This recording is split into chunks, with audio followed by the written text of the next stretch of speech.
Whoa, whoa, whoa, whoa, whoa! We're missing a seat there. Kim, Ron, Ed, Teri, Daniel.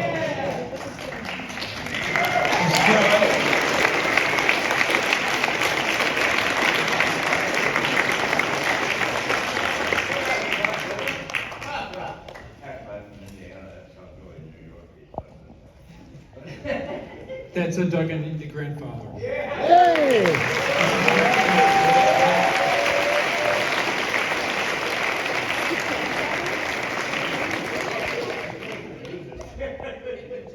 Just getting you a chair. We didn't know you were coming, John. I didn't expect you. I told you, Ed and John are a surprise guest. It's a bigger crowd than I had at my bar mitzvah.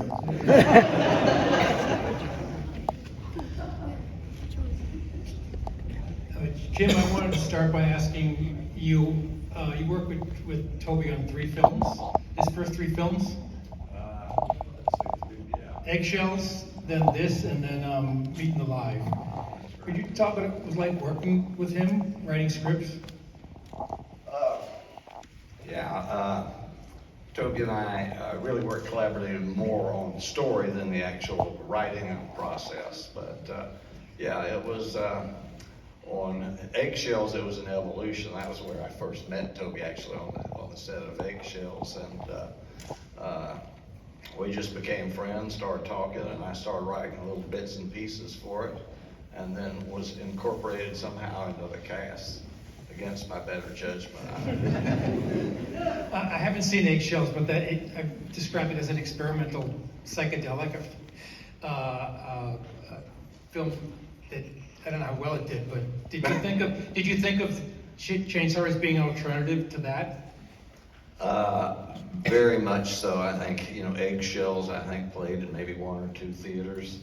I think it appeared in 1 film festival. And those were the days where there were no alternatives, you either made it into the theaters or it sat on a shelf and gathered dust. There were no video, no streaming service, none of that. So, we definitely wanted to try to make a film that we felt had some opportunity of showing up in a theater. Did you think of it as an exploitation film? No, we just thought of it as entertainment. Kind of like a roller coaster ride.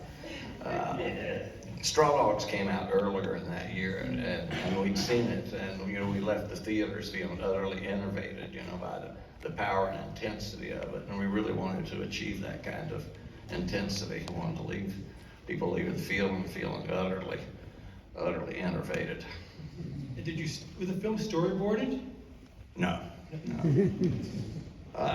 Daniel might address that question a bit. When was the last time you really saw an actual storyboard? No, the film was not storyboarded. We started out bringing in the cast, and we see to Tobe and I, totally the way to proceed is that we bring in the cast, see what they want to do, then we know how to shoot it, how to cover it. That was, after a week, it was decided we weren't going fast enough, and so we shut down, and Tobe was told that he had to write a shot list for the film. He did write a shot list. We never followed it. I have to say, I've watched this movie many times in my life, and it is an honor to be on stage with all of you who've created one of the most important independent films in film history.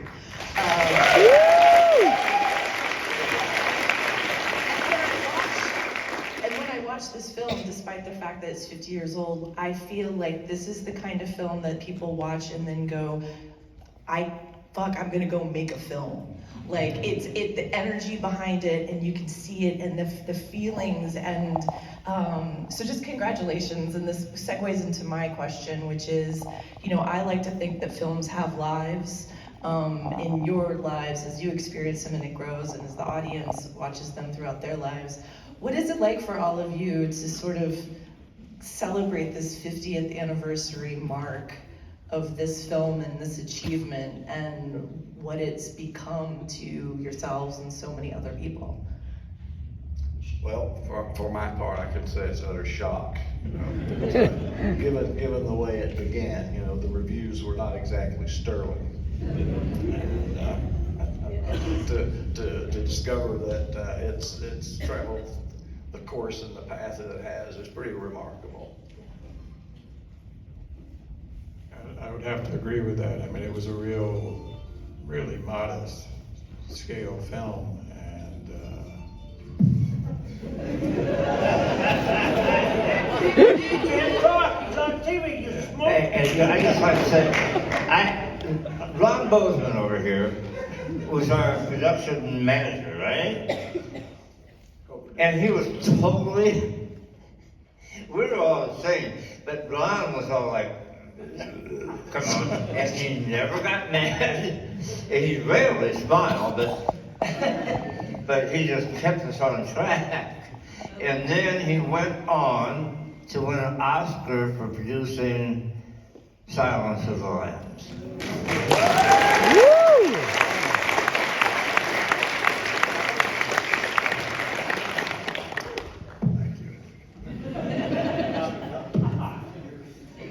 Yeah, I would love if everyone could just sort of, you know, it's a question for everyone about this 50-year mark. Ed, you want to answer about the 50?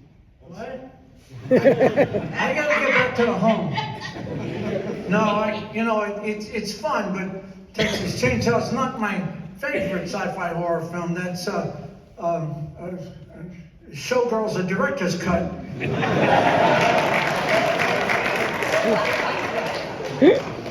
But I don't know. You working?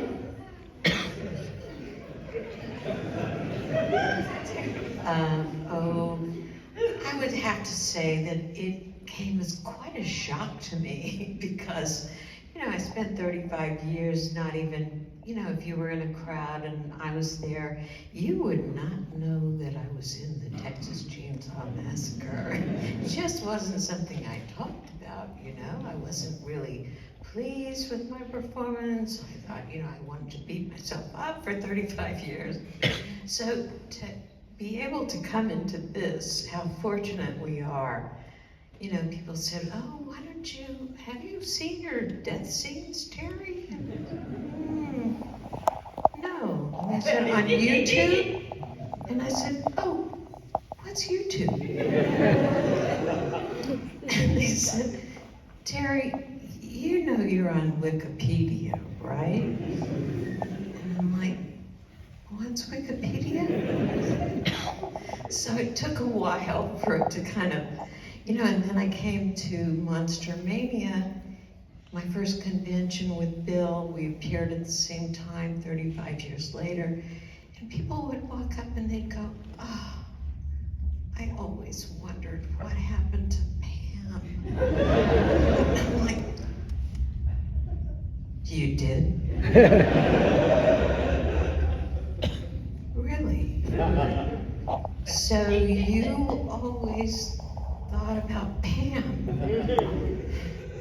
Yes, we did. And I was like, God, this is amazing. I can't even believe my luck here. You know? So then I said, you know that scene where I'm walking up to the house in the red shorts to my agent? No, nobody remembers it. No. Nobody's even seen that, Teri. Well, I have it on repeat. I have like a thing, like a loop of you just walking up to that fucking house. So in 2008, I said to my agent, I said, gosh, I was just thinking, if we could just get those up on billboards on Sunset Boulevard, that would be great. So I absolutely embraced it completely. And that's how I feel 50 years later. And I have to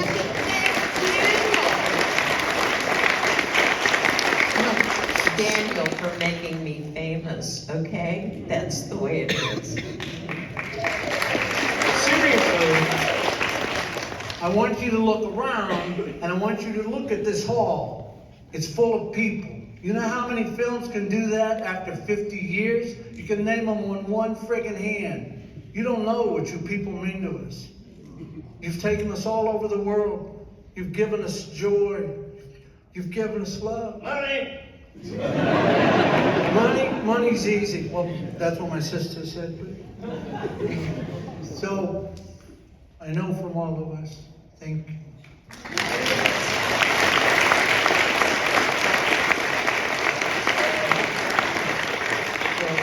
Yeah, I'd like to add that it's absolutely incredible. I remember about a couple of months after it was released, I was driving down the highway thinking to myself, oh my God. Of course, I'm 24 years old at this time. I was 23 when I photographed the picture. Yeah, I was old. I know. And I thought, oh my God, I realized this film. What if I just like flashed for, my first time and I flashed boom bright and the first time and nothing ever happens again. But fortunately, it was such a strong credit for me that it started a great career for me and many more horror films and hundreds, 500 music videos. You've seen my music video stuff. And so what I've always said many times to young filmmakers is that I wish that I had a magic wand that I could give you this credit. Because when you have a credit like this, it throws doors open for you, and it totally set me up with a career. And I couldn't be more thankful. Thank you so much, Kim, for writing the inspirational piece that got us here.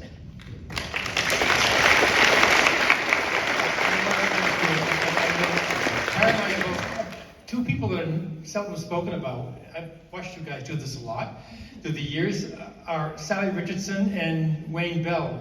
Their contributions, Wayne doing sound, which is incredible. The sound of this film is incredible, and the music. And Sally doing the editing. Yeah, Wayne was with us back in May at Texas Fight Night. I'd like to add something, if I may. Yeah.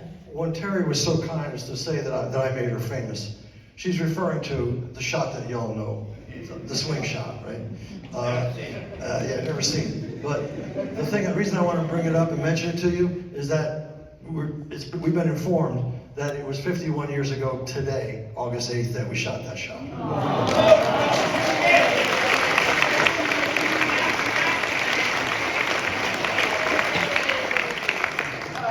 And I agree with Teri. She will be famous. She will go down in film history for this. I'll be forgotten, but Teri will be remembered. And what else is there to say?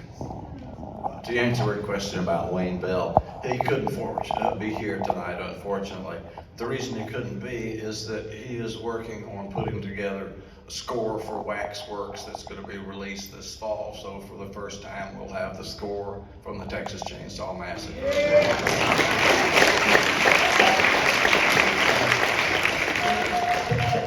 Tell them where Wayne had the sound man in the van shoot.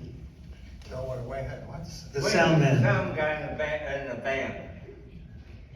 In the van. The sound guy in the fall. Wayne Yeah. Well, actually, Wayne didn't come into the van. Ted did the van by Ted Nicolau, great friend of mine since I'm 18 years old. He and I met. We both became filmmakers together. We went to film school together, and he directed a lot of films that I made while I was in film school, and we were such close friends that when I got hired on Texas Chainsaw Massacre, I was grateful to be able to bring him onto the film as well as a sound man. Also, he and I had both been teaching assistants at the University of Texas where we were getting our master's degree, and we also brought our best students onto the film as our crew.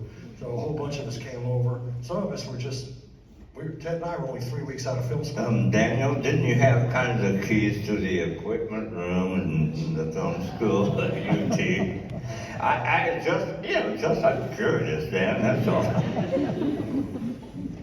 The answer is yes. But don't tell the University of Texas. But since we're on the cinematography train, and I watching this through that lens, but also thinking of Sally Richardson and the editing of the film, and I think that your cinematography and her editing are married very well together.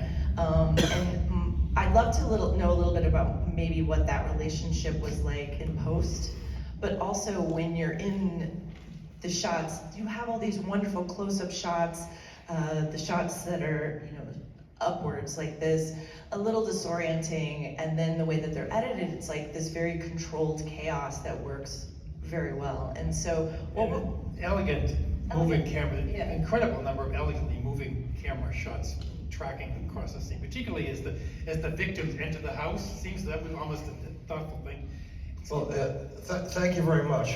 You know, we chose, Tobe very much wanted a cinema verite style, but we wanted to punctuate that with these very beautiful, graceful moves, you know, and unfortunately he's not here tonight. Lynn Sherwood's my dolly grip, because y'all go, oh, dolly, move the camera. Well, there's a lot to it that people don't think about. It's like, first of all, when you move the camera, when you stop the camera, how fast you move the camera, you know, at what speed to feel it. And what I have to say, and keep in mind, 51 years ago, only I, looking through the camera, could see the shot as we were making it. There was not monitors around, no one else could see it. It was a wonderful time making films in those days, because unlike today, where a director goes into a tent somewhere and is looking at a bunch of monitors, not even visible on the set. Yeah, so you kind of get second. In those days, the director was always right there, right next to you. You're there, the camera, eyepiece coming out the left side of the camera. You're on that side with your right eyeball, and the director is right next to you on the other side of the lens, getting as close as he can to seeing what's going on. I also should mention that Tobe did a lot of what would be considered second unit work.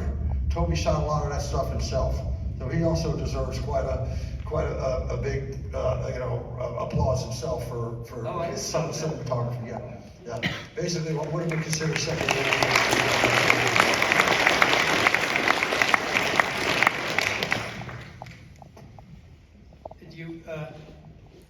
Do you see this film as a progression from something like Psycho? I mean, Psycho and this film have the same source material, essentially, which is amazing. And there are similarities between the house. The way the house is used is similar to the Bates Motel. The way the character entered the house, the staircase, and all that was that something you were conscious of at the time? I don't recollect that specifically. You know, the shot, you know, with infamous shot with Teri,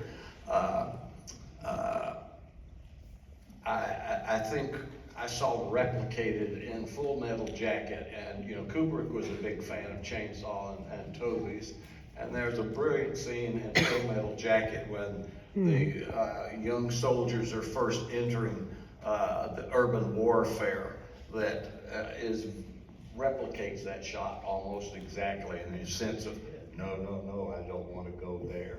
You know, it pulls you physically back from that moment. Well, since Kim brought it back up, I'm going to tell you that we were not supposed to shoot that shot. It was not on the shot list. The idea came to me, like, I don't know why it happens, but it just happens to me sometimes. Things just hit me. And I turn to Tobe, I go, Tobe, I got an idea for a shot. We have 60 feet of track, actually maybe it's only 40 feet, but whatever track we have, we can lay it, it's a platform, a dolly, and I can lay down on the platform and I'll fit under the swing. I hold the camera off the front of the platform, handheld, laying down flat. And I said, we'll get a very sexy shot of Teri and her legs in the cut-off shorts, and sell some sex, and we'll be tracking towards the house, and the house will grow and grow and grow and grow. And Tobe looks at me like, oh man. He goes, set it up. You know, and he goes, he takes off. I forget what he was going to do next. And anyhow, next thing you know, I'm being told we can't make the shot. And Tobe sees it, and he can see me a bit dejected. You know, I'm standing there, I'm like, all right, we can't do it. All right, I'm not going to let us do it. Anyhow, he comes over and goes, what's going on? They go, well, you know, shot's not on your shot list. You can't shoot it. He goes, listen, he goes, Daniel has just come up with the most amazing idea to open this film, the second act of this film. Sorry, to open the second act of this film. And we're shooting it. Right now, I'm the director, he's the cinematographer. Maybe you're firing us, maybe we're not back tomorrow. But right now, get the hell out of our way, we're making the shot.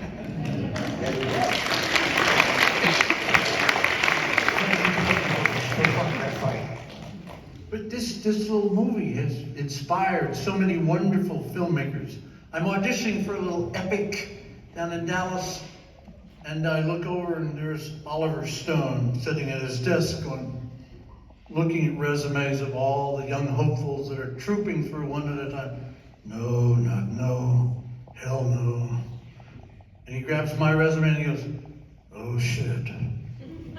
Barbara, find this one something in the film. I go, wow, Mr. Stone likes me. We get to the set, we're shooting, there's a lull, as there always is, while they're setting some intense lighting up. I go, hi, my name is Bobby. I'm one of the coordinators here. Mr. Stone would like to talk to you. I messed up in the last scene? No. So I go over and go, well, have a seat. Oh, how'd they do that shot when they had the girl in the swing? He had cast me purely for the reason of talking about James. I was initially upset, but then I thought, you're working, shut up. All right, so I got to follow up on that. When Steven Spielberg was shooting 1941, I was introduced to him on the set. He was about to roll on a shot, and somebody said, oh, Steven would like to introduce you to Daniel Pearl. He goes, Daniel Pearl. He goes, you shot the Texas Chainsaw Massacre. He goes, come with me. He puts his arm around me, and we start walking off the set. I said, you're about to roll. He goes, they can wait. Takes me to the nearest RV. Right there, knocks on the door. John Belushi opens the door. He goes, John, I want to use your trailer for a few minutes. Belushi goes, yeah, sure, come on in. Spielberg moves me to the very rear of the bench seat in the back of the RV, sits down about 4 feet in front of me, right? At the other end of the RV is like a countertop with a kitchen set up on one side and benches, stools on the other side to eat, right? As Steven Spielberg is vacuuming my brain about everything he wants to know, in particular about the swing shot, of course. Where did that come from? That's what we want to know. Where did that idea come from? Anyhow, as he's doing that, Belushi decides he should be the center of attention. He starts to have a barroom brawl with himself. He's behind the counter. A couple of plates come flying over the counter and crash and smash, right? Next thing, he comes flying over the counter like somebody threw him, right? And then he gets up, he takes one of the stools, and he's breaking the stool on the bar like he's breaking it on somebody's head. I'm sitting here with the master of filmmaking, and out of focus behind him is the master of comedy. The most surreal moment of my life. And believe me, there's been plenty of them, but that one takes the cake.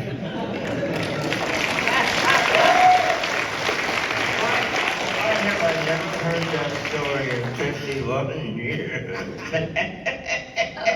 Oh my God, that's wonderful. Teri, since we've talked about your scene a lot, I want to ask Yes. you a question. Because I think, Texas Chainsaw has been involved in academic sort of writing papers since the 90s, which has been interesting, and it is the film that coined the term Final Girl, and I know that's attributed to Sally's character, but I find your character so important to the film because she is the one that introduces us to all of the horror. She's in the room, and you're in the most infamous scene in all of horror that people are like, it's so bloody, it's so this, and it's not, it's quiet, it's scary. And so, what we talk about, like where your career kind of goes after this, and being involved in a seminal film in history.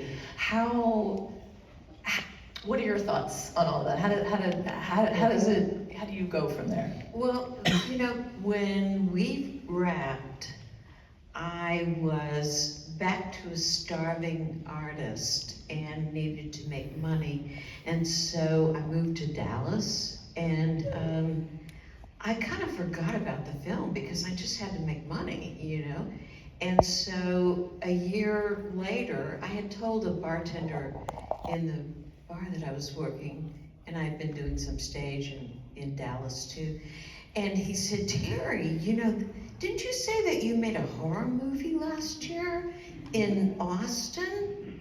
And I said, yeah, And they said, oh, it's out. You're in all the trailers. And I said, oh no, I was the second female lead. They wouldn't have me in the trailers, you know. I need 2 scotch and sodas, I need 4 and then I went back up to my station at Daddy's Money or wherever it was, Greenville Avenue, and I said, could that movie be out? And so I went back down and Mike said, Teri, it's you in the trailers. So I went back and I found out that I was in the trailers, and I was stunned because, you know, it was very controversial. And it was banned across the world. It was banned everywhere, and they were involved in horrible lawsuits with these guys that had made Deep Throat. And, you know, it was extremely seedy stuff. And I was kind of far away. I didn't go to the opening they had in Austin. And, you know, I kind of felt like, oh, I better get a life, you know, because this is not doing me any good so far. And then I went to an audition and I had it on my resume. I snuck it on my resume. I said, the Texas Chainsaw Massacre. Bam. And this guy looked at it, this director, and he said, what in the hell is that? And I was like, mortified, you know, I'm just a young, new actress and everything. Anyway, long story shorter, it didn't do anything for me for a long time, you know. And Bill and Marilyn also took it off their resumes, as they both have told me. So it did a lot of good for the tech guys. And we were so happy for them. But you know, what about the girl in the red shorts, damn it?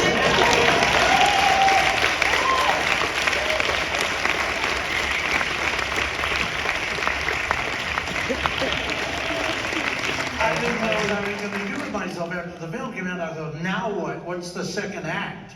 So I go to this job counselor, and he goes, well, we'll have to find you something.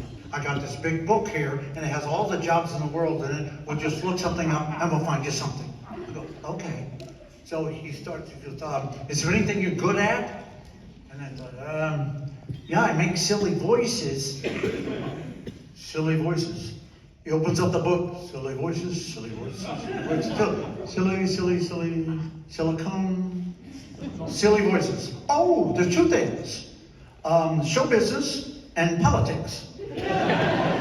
Are you basically honest? I said, well, I'm basically honest.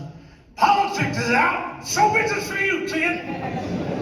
So I started doing silly voices and dubbed 286 Japanese animes. Schizophrenic.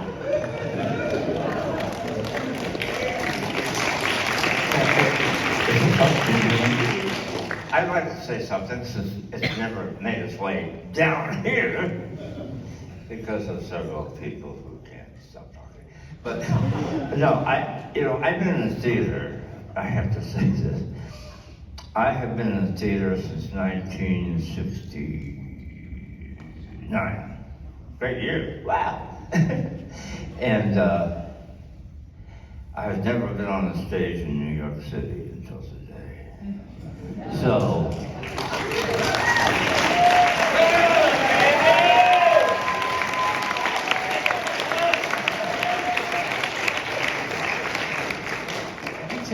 Where did the title Texas Chainsaw Massacre come from? That wasn't the original script title, was it? No, we script several things, but they're always working titles, and the final title actually came from, the final version of the title actually came from Warren Scarron. I don't know if you guys know who Warren Scarron is. Well, he was involved in film and as a film commissioner in the state of Texas, but he later became a script doctor, and he worked on such scripts as Beetlejuice, Top Gun, many others. He was extremely successful as a script doctor. Do you know some more titles, Ron? Or do you remember any other titles? Those are the 2 I remember most prominently are, Beverly Hills Cop and Beetlejuice. And The also, the title itself is frightening. I mean, seeing that in a marquee would have been frightening. And, it would have when the title was been banned. So it was bold to have that kind of title for the film. You know, it's great. These Psycho, Night of the Living Dead, those are great film titles, and this is also one of the great horror film titles of all time, really. When we first heard about it, it was about 2 weeks left of the shoot, maybe a week and a half. We all thought it was a terrible title. Completely wrong. What do we know? We're filmmakers, not title writers. But it was called Head Cheese when we Leather- worked on it. Head Cheese. My script said Head Cheese, and I thought, what is Head Cheese? You know, if they would just tell me what Head Cheese is, I would be happy to work on this film. Can I ask the audience a question? Yes. All right. How many of y'all are seeing the film for the first time tonight? Okay. For those, thank you for coming. For those of you, how many of you saw the meat hook go into Terry's back? Oh, okay. No, sorry. Usually people swear to God. Yeah, that's what when I was speaking about that most infamous scene, it's, you know, this film's so violent, this film's so brutal, but there's not a lot of blood in it, and people would envision that they saw it go on the back. People on YouTube will write, I saw the hook go through her chest, you know, and they're adamant about it. And if you look at the film, and I finally did really carefully, and it is so incredible, the editing, because it's like 3 shots, and what happens is you see he's turned her around because they had to do that because I was facing the wrong way. And so then you see her bare back coming toward the meat hook. And the next thing you see, she's around, and you see her go boom onto the hook. So what's happened is they have turned the hook around in the time when I've been turned around. For the front angle. Right? And then they take the piece of parachute strapping that comes out of my shorts, and it's a circular steel ring from a parachute. And they slide it over that shaft of the hook, but the hook is turned backwards away from my back. And the next thing that you see is her going, right? And Tobe had asked me the day before we were gonna shoot this shot. He said, oh, Teri, have you thought about this meat hook shot? You know, what would you do?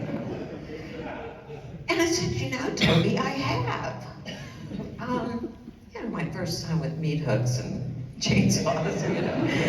But I said, I have, and I thought, well, you know, if they dropped her on the hook and it wasn't in her spine, in a strategic point, you know, maybe somewhere on her back where it wouldn't keep her from trying to get off the meat hook. And I said exactly that to Tobe, and he said, yeah, that's good. Oh, yeah, it was all Let's about go your with that. reaction, really. Let's go with that. You didn't see anything, you saw you react to it. I've won hundreds of dollars in $5 bets, for real. Betting people that they think, oh, it goes right through. Let's fast forward, Joey. We fast forward. Now, there was, okay, we were usually in a bar and there was warm Cuervo with a straw involved, okay? But I've been meaning to send you a check. I believe the reason that that's so effective and why people believe they've seen that, and Tobe and I, before we started shooting, we talked about that, you know, it was 1973. We didn't have the budget for visual effects. And it's not like today where anything you want, you know. You can just say it and they'll do it for you in a lab, no problem. So this O-ring that was at the top of the strap that Teri wore, basically it was a parachute harness that was recut and sewn back together to fit under her shorts, and then had a single strap going up the back like she described with an O-ring at the top. Well, that, as she said, O-ring was a good, up at the top of the hook. When we cut around the front, and Gunner brings her down with a lot of force, boom. And what happens is that O-ring travels down, and when it hits the bottom of the hook, Teri, and that's so convincing That's where you think you see. You know, I've won The scar bets is about terrible. that.